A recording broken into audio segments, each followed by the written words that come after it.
Okay, would everybody indicate with a shake of the head if they are okay, they know that we're recording this and that it will be, put up for public access, etc. If anybody is not, please say so and maybe drop out, that kind of thing. We'll do it that way. And I'm going to assume if anybody new comes on, please remind me to do that again. Anyhow, so the first time that it became proliferate was there were problems with leadership, some bad decisions, and things shut down. The second time, it grew up, and it was huge, and then managed care came into the field.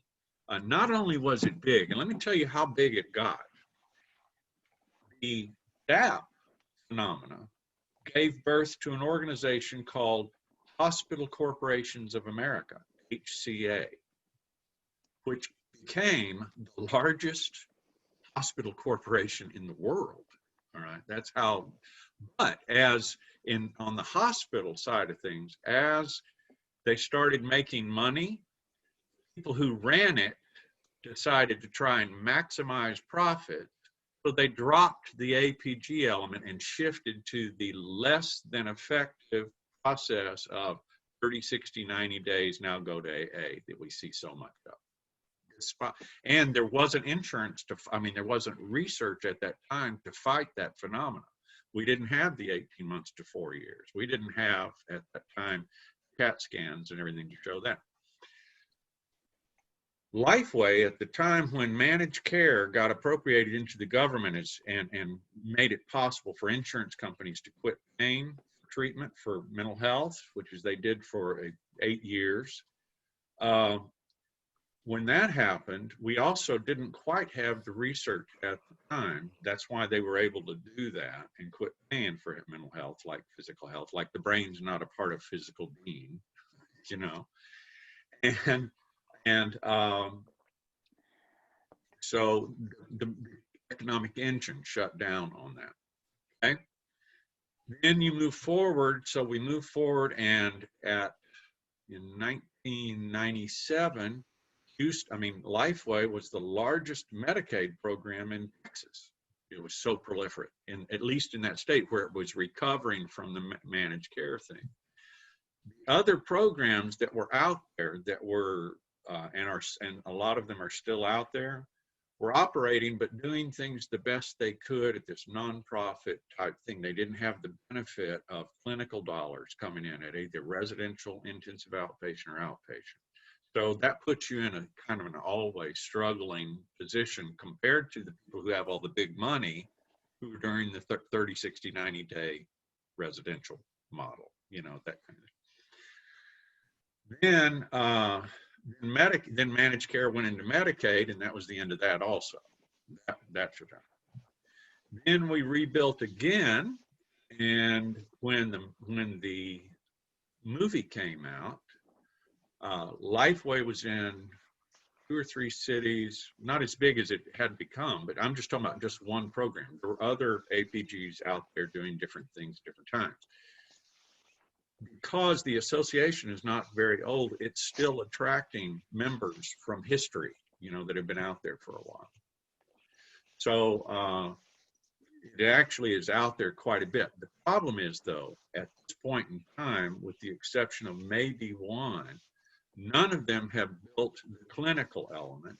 And without the clinical element, you get into the other issue. Without the clinical element, you are dependent on,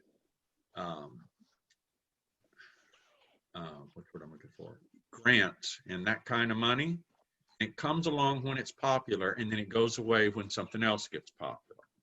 And so it doesn't grow like if you are able to collect insurance and build residential and build basically an empire out of that.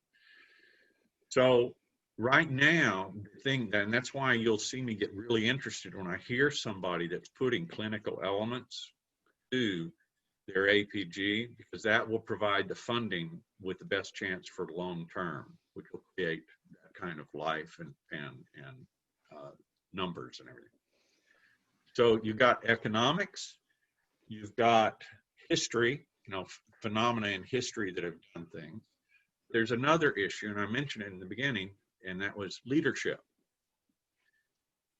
When the movie came along and we passed high school and Lifeway onto a group of people who were supposed to do certain things with Lifeway, and it was a pretty big program at that time. The leadership there, they weren't bad people, they weren't evil people, but they didn't understand some elements that we have discussed in these classes at length. One of those elements is talent-based hiring. They didn't get it. They went to credential-based hiring,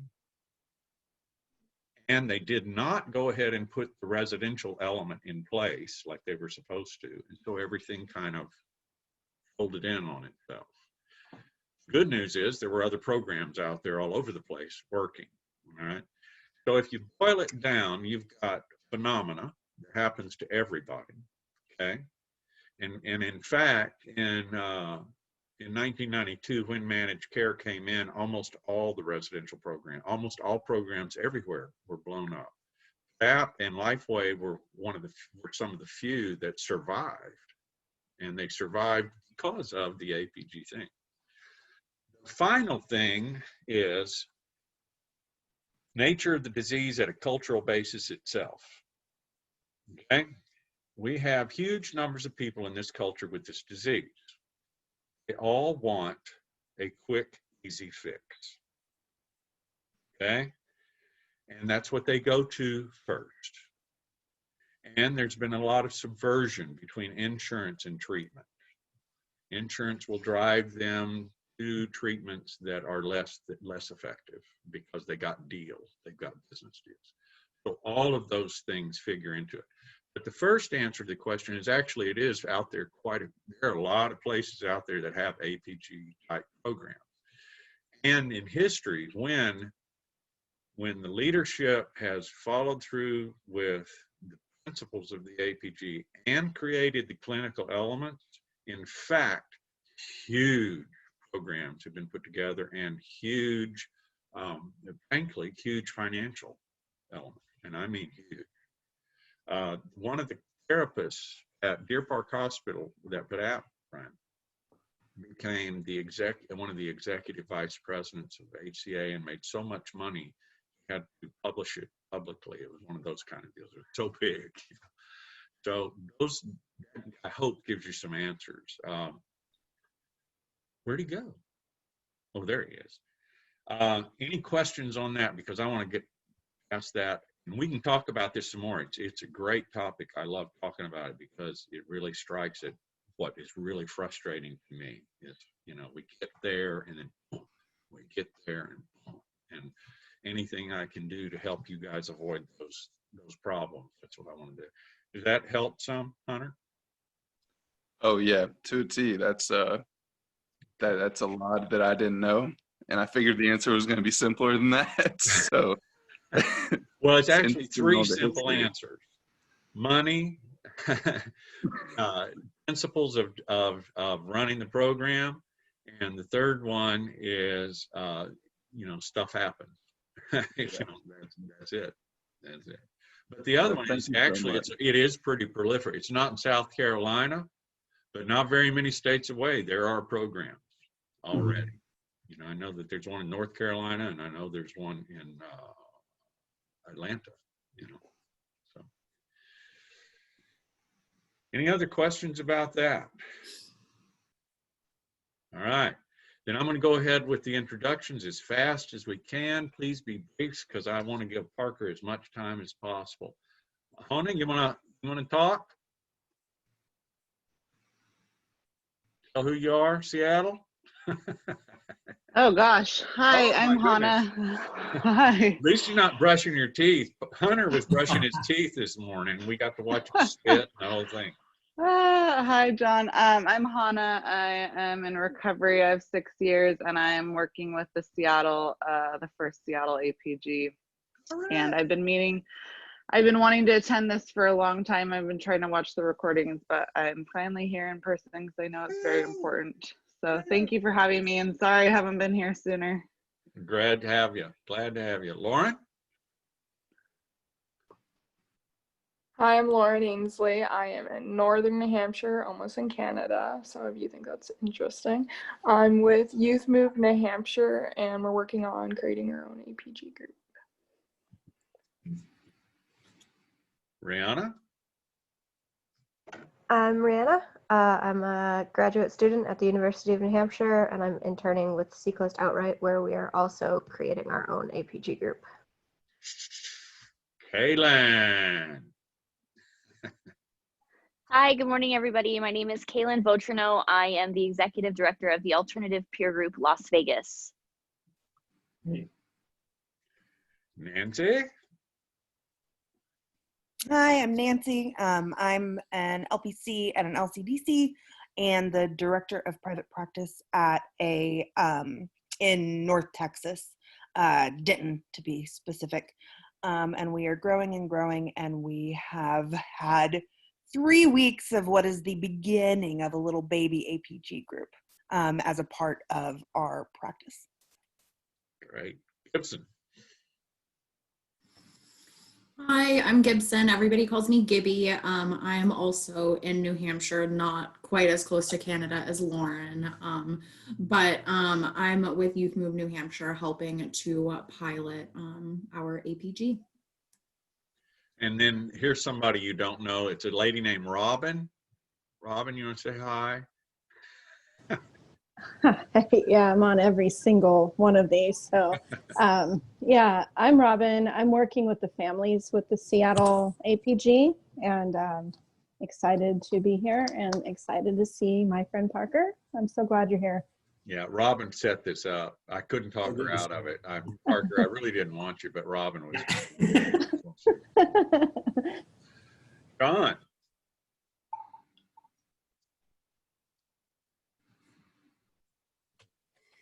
All right, my cursor couldn't find where it was supposed to be. I'm Sean. Because you're out in a sunflower field. I know. It's, yeah, I'm out there. This is what it is today. Yeah, we know.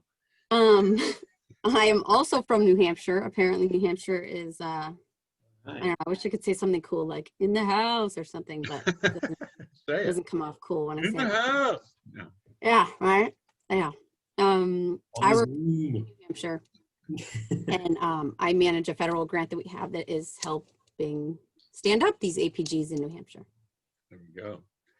Talking about what we were talking about, some way to not become reliant on the grant.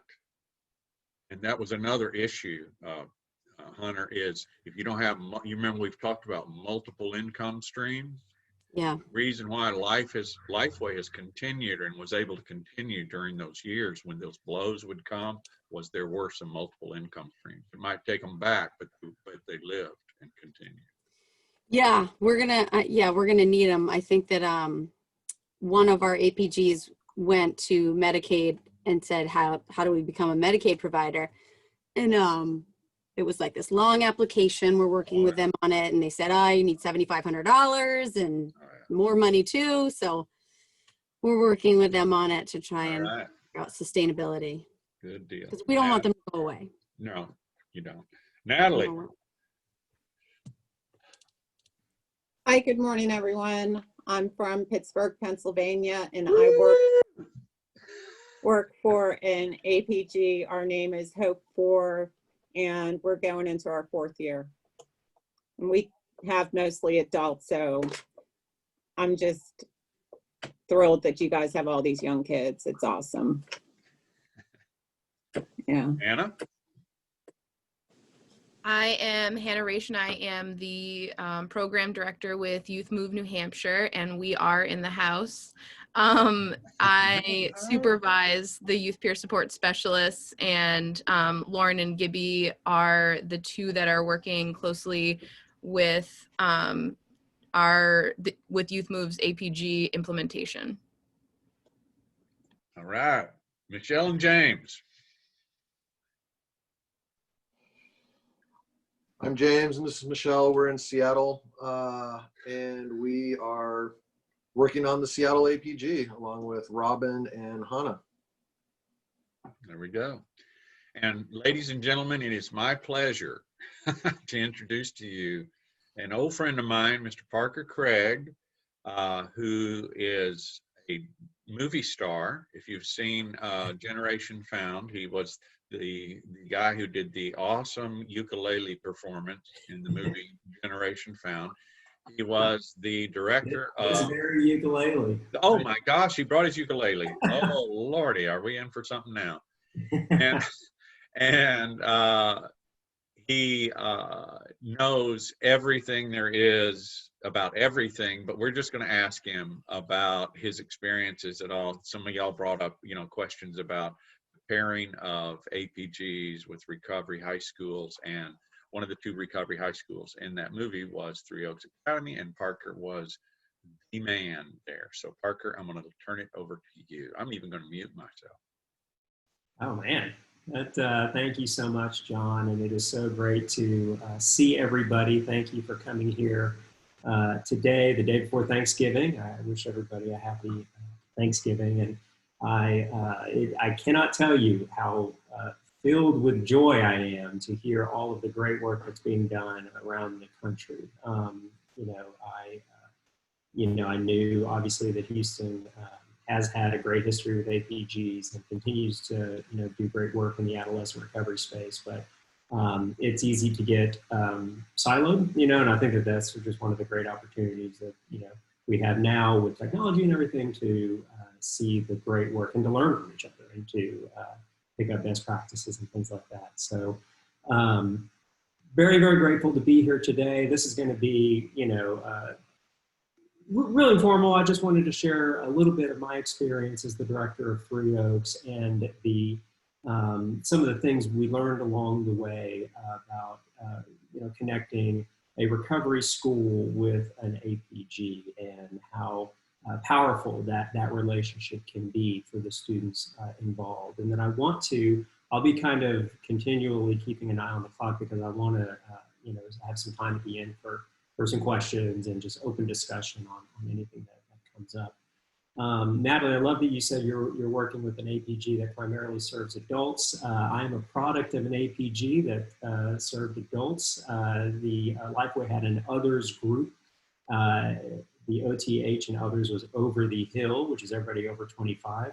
And I qualified for that when I got sober. And that was a very special part of my early sobriety. I came into the program, I was 27. I had known John since I was a teenager. I had run from John since I was a teenager. Lifeway was based out of my church. That was one of the satellite hosts, and he knew my dad, who was the youth director, and I always knew this guy had my number, right? I could talk a good game. I was making the good grades. I was keeping everybody off my tail. But first time I met John Case, I said, this guy's gonna be a problem. So I really tried to avoid him as best I could. He counseled me during some hard years where I, was still using and just could not shake it. I was a teacher. I was teaching high school English at the time. After 4 years of teaching, I dropped out of law school at NYU. I was there only for a few months. And, John really was, our relationship was kind of, really developing at that time. He was a great counselor to me. Went to treatment and he helped sort of manage that, and then had a bumpy road on the other side of treatment, as many people do. My sobriety date is in February 2011. So rounding the corner on 10 years, I'm very, very grateful for that. But again, in those early months, I was a part of that others group with Lifeway. I was working really closely with John, and so I'm a product of APGs myself.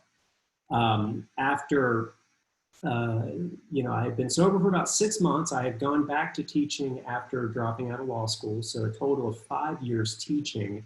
I got a call from John one July midday, and he offered me the position of director of Three Oaks Academy.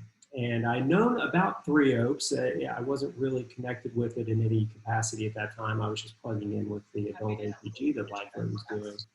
And I thought, this is a crazy offer. I was very comfortable teaching. I was pretty new in sobriety. This is nuts.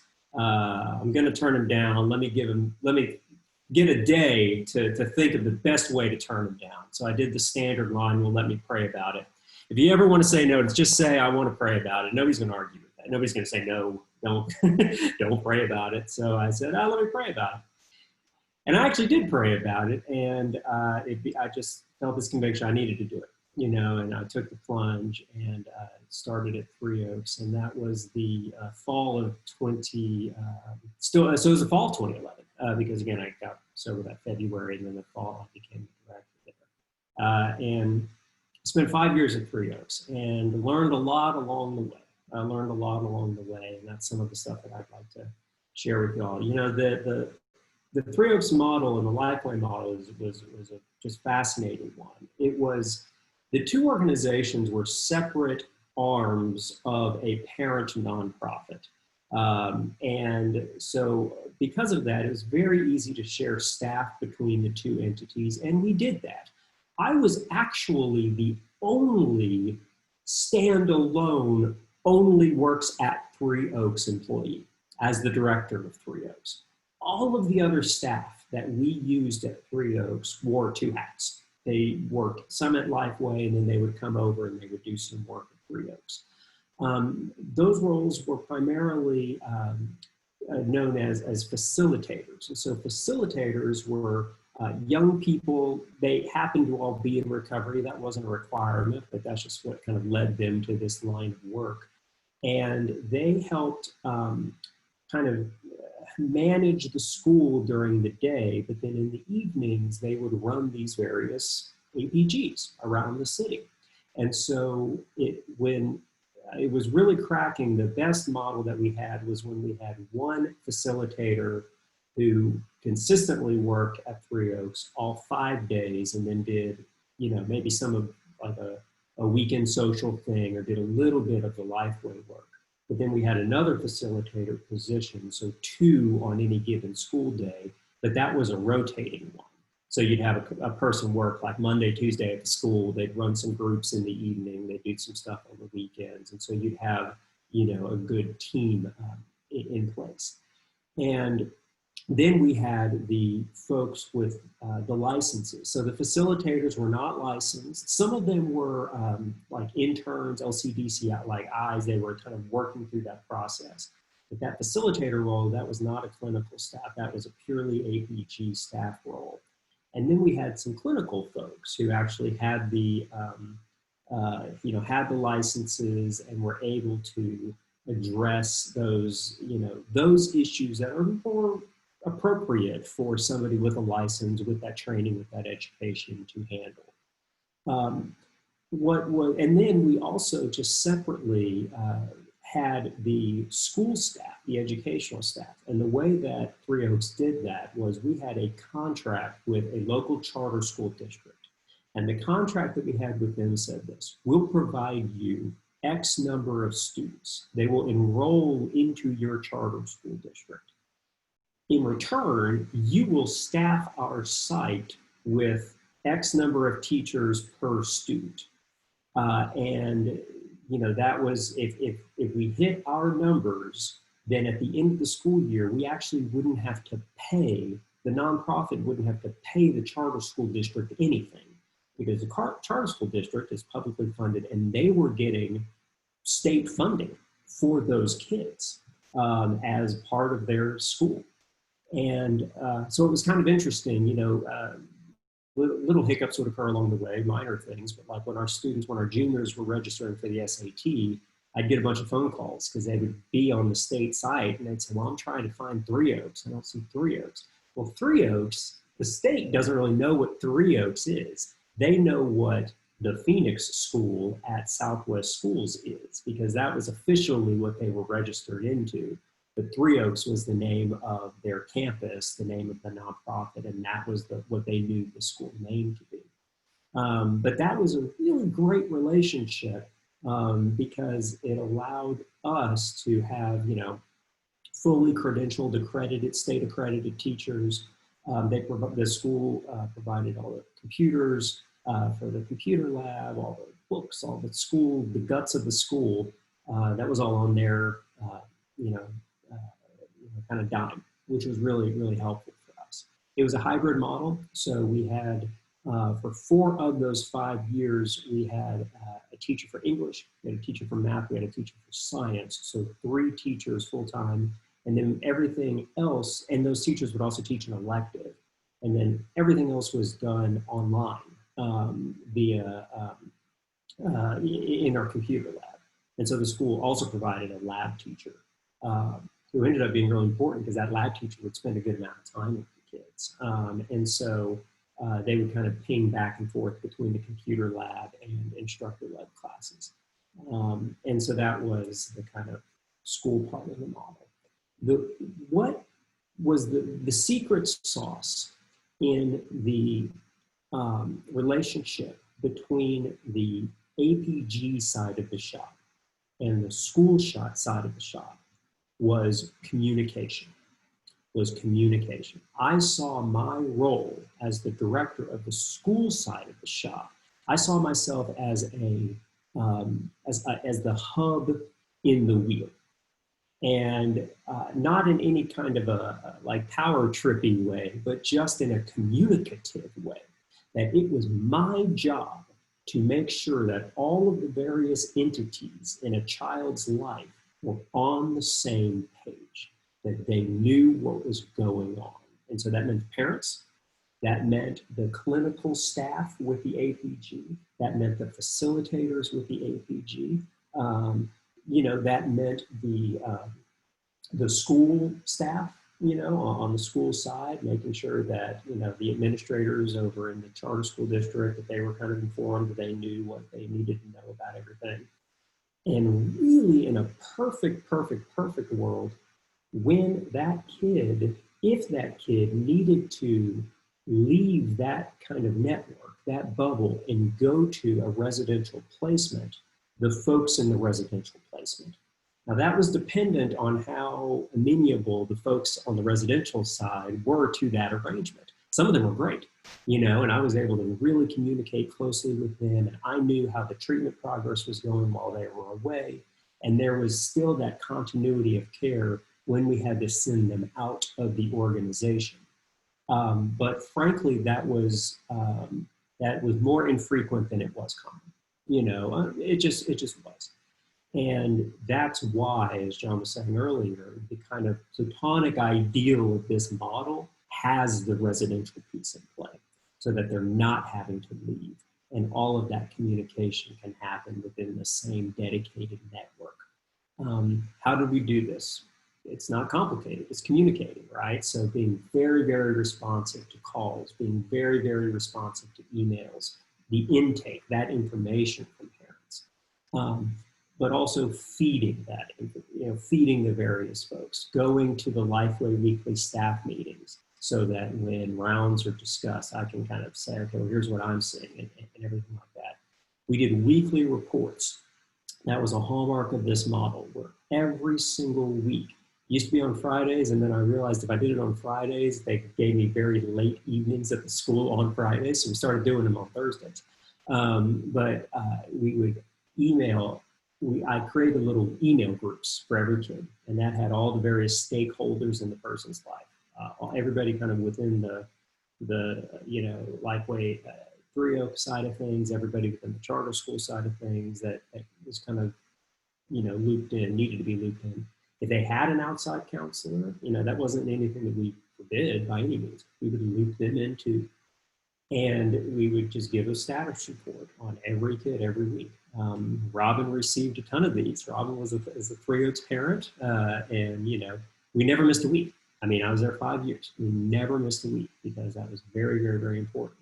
And that at the very least, when everything was going great, the least we talked to the parents was once a week. And I think one of the reasons why, and this is a subset of the communication piece, but it's very, very important. And that was the other thing, big idea that I wanted to impart upon this group. Communication is so important because when everything is functioning as it's supposed to be functioning, people have dedicated roles and they stay in their lane. And I think one of the reasons why that worked or was able to work, you know, better than maybe otherwise. Hello. Sorry. Anytime a toddler is on Zoom, it's so cute. Sorry. The reason why that was able to work really well at Three Oaks was because I was not a counselor. I did not come from a counseling background. I hadn't done the training. I wasn't that. I was an educator who happened to be in long-term recovery, who loved these kids. So I saw my role as sort of akin to a, you know, a mentor, a trusted adult, somebody who's had life experience, but not a counselor, not somebody who is going to get into family of origin stuff, not somebody who is, you know, I had a very clear role in the kids' lives. So I needed, when those issues came up, when issues came up that implicated those other spheres in their lives, they needed to know that, not me. It wasn't my job. One time we had a teacher, it was actually my very first year, we had a teacher at the school who was personally in recovery. And she was great. She was a really, really good person, and she had a really, really big heart. That's why I say this is so important, because it can be messed up by really good people with really good hearts who think they're doing the right thing. She was overstepping her bounds. She wasn't a teacher who loved the kid and, you know, like, and was just in that lane. She was doing some counseling with the kids. And I didn't know what she was talking to them about. And if you're a kid in that situation, what are you going to do? You're going to triangulate. You're going to manipulate. You're going to answer shop. I love that phrase. I hadn't heard that until a couple of years at Three Oaks. And one of the facilitators, I was listening in on a talk they were giving to the kid. And the kid said, well, I went to my sponsor, and the sponsor said I shouldn't do this. I went to somebody else. They said I shouldn't do this. What do you think? And the facilitator said, quit answer shopping. You know, you're just talking to people until you hear what you want to hear. And the kid, you know, kids will do that, right? Like I used to do that. Sometimes I still maybe do that, and I try to catch myself, right? But like that's what they were doing with this teacher, and it was not good. You know, I mean, it was a situation that needed to be addressed. And of course, I was kind of the bad guy in that, because the kids loved this teacher, and she was, you know, telling them a lot of stuff they wanted to hear, and you know, and this and that. So that is, I think, just so critical. Communication, because people need to have very clearly defined roles, and they need to stay in their lanes. And if you have somebody who, you know, is just constantly mindful of that, and then works really, really hard to feed information to those stakeholders, you can have a really beautiful model.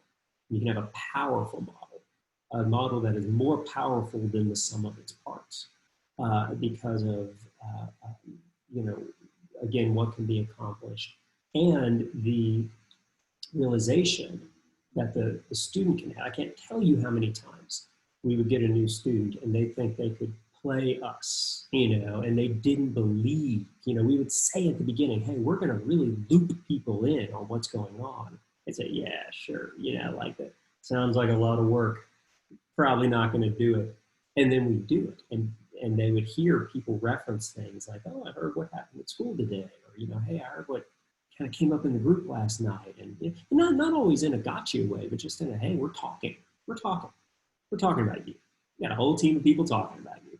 And, you know, and are in the foxhole with you and really trying to help you out. That can be a very powerful thing.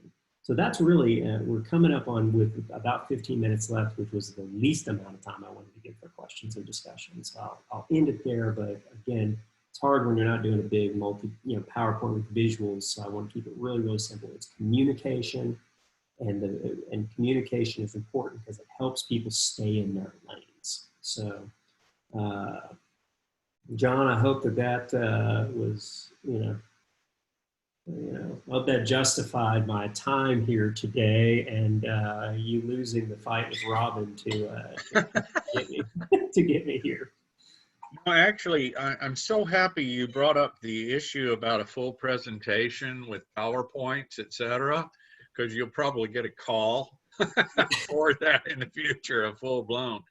But I know that some of the people might have specific questions, and so I'm going to turn that over to them, of course.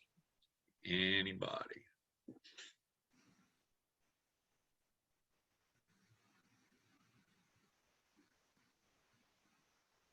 Maybe I just said everything there is to say. You did. We don't need the full presentation in PowerPoint. Well, I know that the wheels are turning with the Seattle people, because there is a recovery high school that they filter the kids to us through. But it is, it works in conjunction, well, it's in the public school system like Fortis. Do you have any recommendations for how that relationship can work with the APG and the public high school?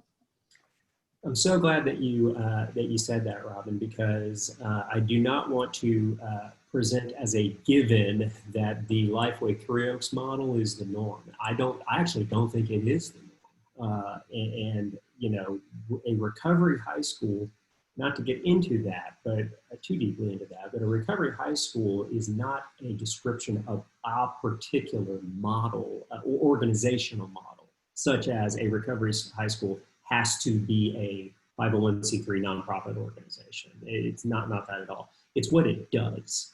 And importantly, what it's not. I mean, that definition, it does some meaningful work in excluding really all the schools that are like the educational arm of a short-term treatment center. They want to make clear that that's not really a recovery school. A recovery school is is a place from which you can get a degree and or a diploma and this and that.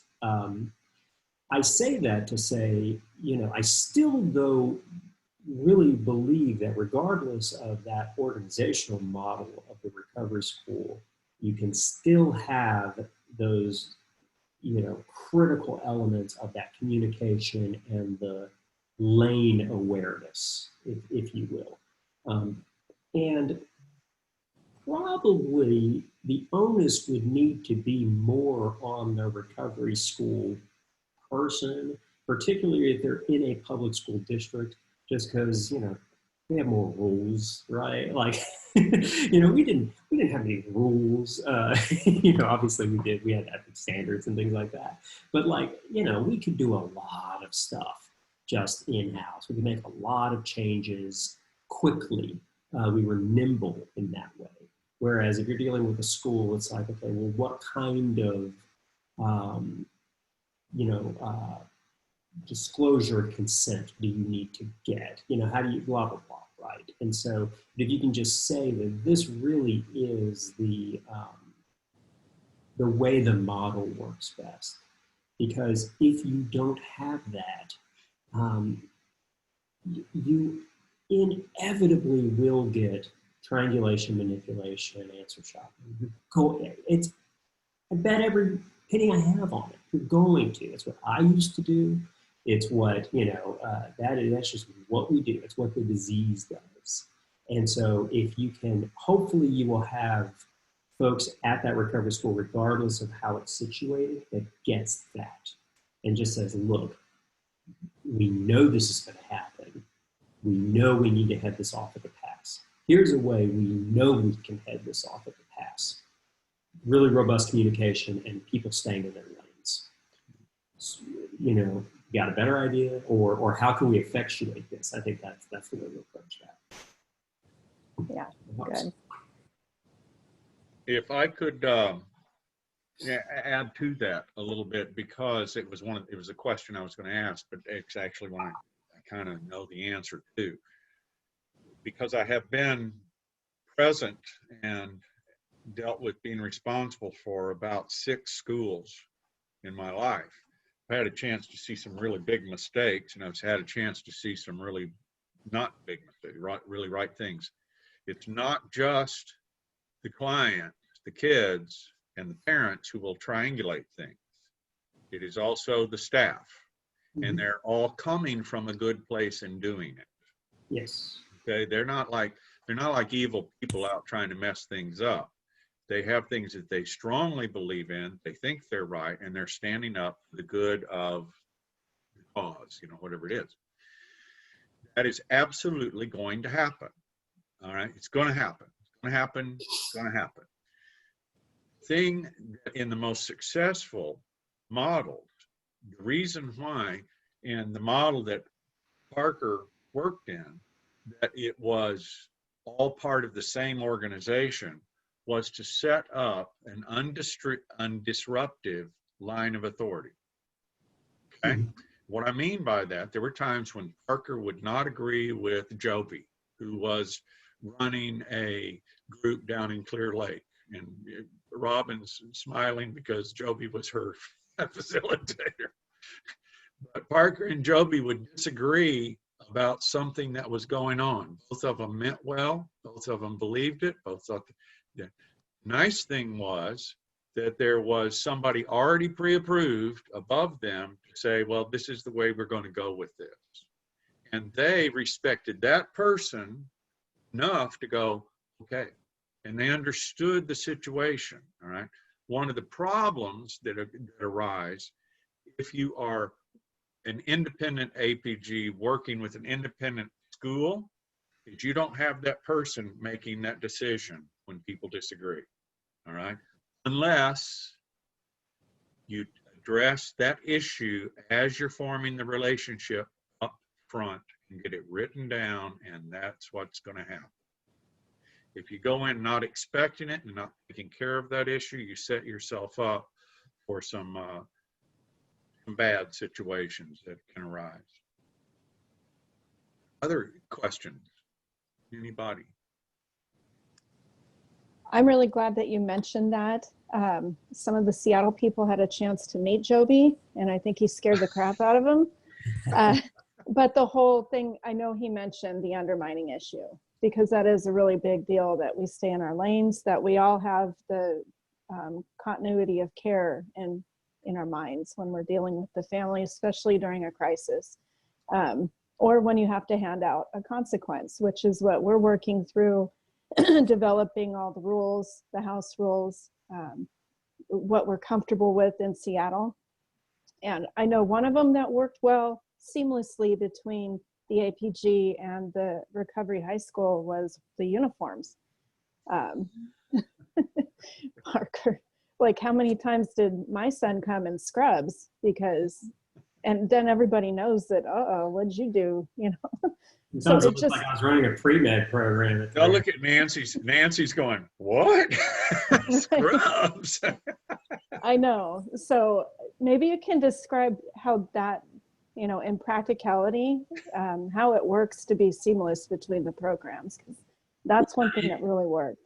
Yeah, I mean, it was, the issue with consequences is so difficult. It's just hard. I mean, I will tell you, I am now an appellate attorney at Vincent and Elkins in Houston. I love my job. I eventually want to segue back into the educational kind of policy space, and I've done a lot of research in the recovery systems of care in public school systems. But right now, I'm an appellate attorney, and I have yet to encounter a matter that is as challenging to nail down as consequences, and how to thread that needle, and it is very difficult. I will say, so the APG basically they kind of extended. They were able to extend some global consequences. The uniform was one of them, right? Where they could, and that was one of the things. You don't have. Teenagers have such a small kind of sphere of autonomy and agency. One of them is in clothes, right? And if you don't let them choose their clothes for the day, that sucks. They don't like that. They really don't like that. It might seem silly, but it's also something that in the grand scheme of life is not going to hurt them, right? Like, it's just, hey, we're going to take away something that's important to you, but it's not actually going to hurt you. It's not actually going to blah, blah, blah. Raising the bottom, all that stuff. And then, so we had those, but then, sometimes we had, the kind of school-specific consequences that we, needed to impose for misbehavior at school. And then sometimes the misbehavior at school was so systemic or so egregious that would kind of extend over. other times to things that could happen at home. You know, as I said, everybody got those emails every week. And sometimes facilitators really wanted to make as a project, okay, well, how are you behaving at school? How are you behaving all of the time? Because you might be really cool when you're playing ping pong with me on a Saturday night at a satellite location, but when your English teacher is telling you to do something you don't want to do in class, you turn into a jerk. And that doesn't work. That's not, you know, kind of 360-degree recovery that we're trying to build here. And so they would look at those reports and you say, look, if we had charts. A lot of what you do in a recovery school that I found works is you actually kind of take elementary school best practices and move them into the high school. It's kind of funny. So we had behavioral charts that teachers would initial every single period, every single day. We'd have 1 week per piece of paper, and any incident was recorded on that chart. Every report, we scanned those charts in and emailed them to the parents. So they could just pull it up on their phone and they could instantly get a bird's eye view of how that kid's week went. And so we would have facilitators say, well, you're going to get this consequence at home, even if you have, you know, a certain number of negative marks on the chart or whatever. You know, so again, it speaks to that communication, which is so critical. So critical. Thank you. Other questions? We have time for one more, I believe. Anybody?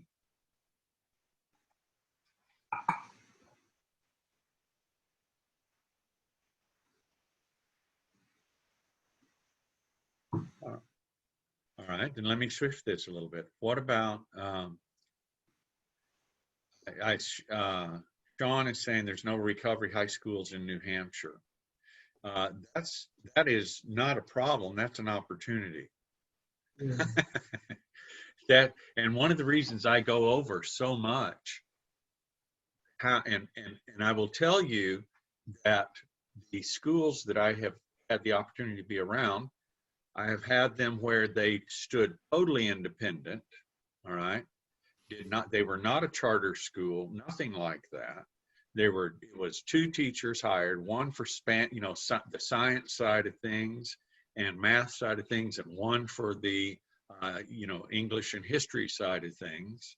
And a curriculum was invented straight, and this is before computers. This is how far back this goes. We didn't get to take advantage of any online curriculum. Had to create curriculum straight out of textbooks and curriculum guides and things like that. The degrees, the high school diplomas that came from those, that school joined there was an association of private schools in the country at the time. That school joined them, met their criteria, and so the diplomas, although they weren't from a public school, they were still credible. With some universities, when people would come through that, they would ask for them to take an entrance exam, which was not a big deal. You know, it's no big thing. So you can do it that simply, and you can still do those kind of things, only it's so much easier because of online curriculum availability. I have seen schools where the certification, it was coming out of Texas Tech. Texas Tech had an online, fully accredited high school program, all online. We hired 1 teacher. This is when it's very small, student population, maybe 15, 20.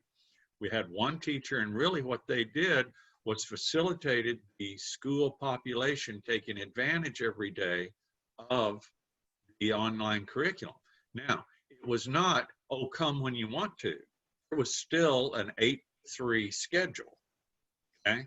And the whole time they were there, they were online working with the curriculum, and the teacher was there and started to develop some of the communications things that became really, really fine-tuned as Parker, worked for the next 5 years.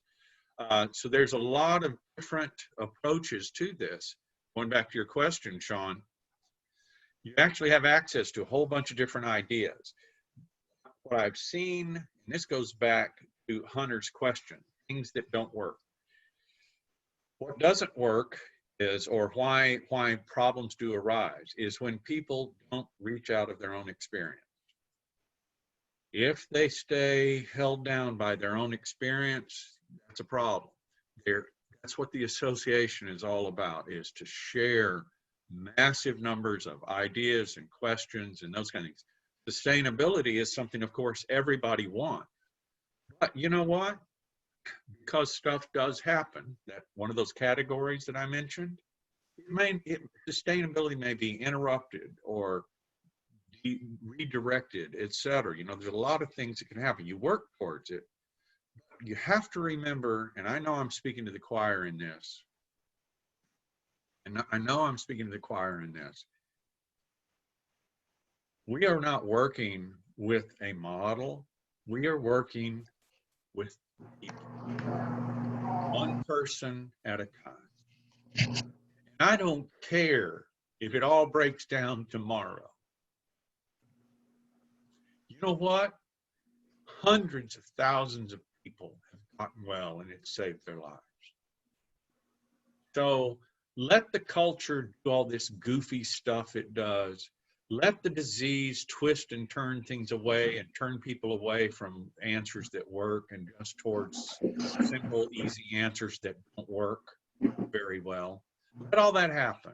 In the meantime, there's going to be a whole bunch of people stay alive and create lives and go ahead and be what God intended them to be, if you'll excuse me for using it. So, you know, it's a weird deal. I think probably, I don't know if y'all know this, I've mentioned this before.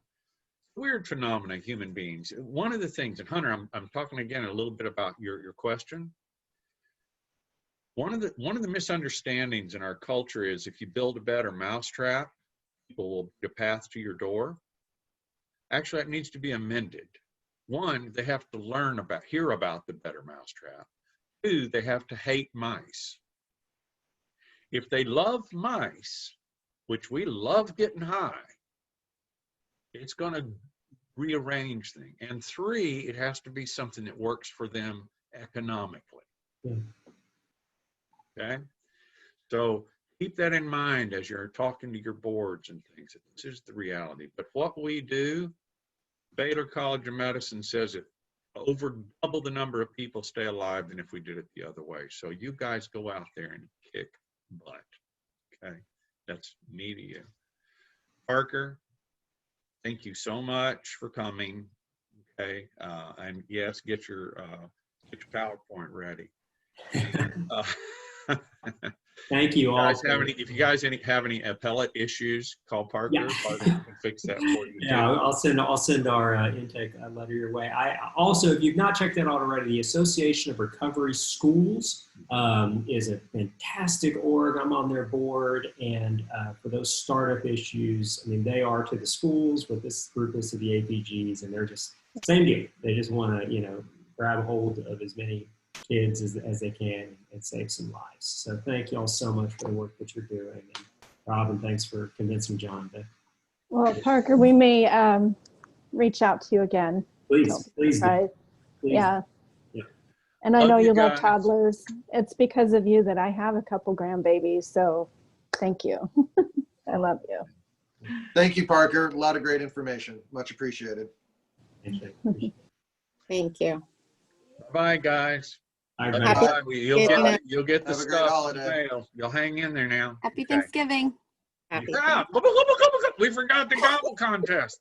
Oh, wait a minute. I'm canceling my next appointment. We're doing the gobble. No, I can't. I love you guys. I'll talk to you later. Hi, John. Bye-bye.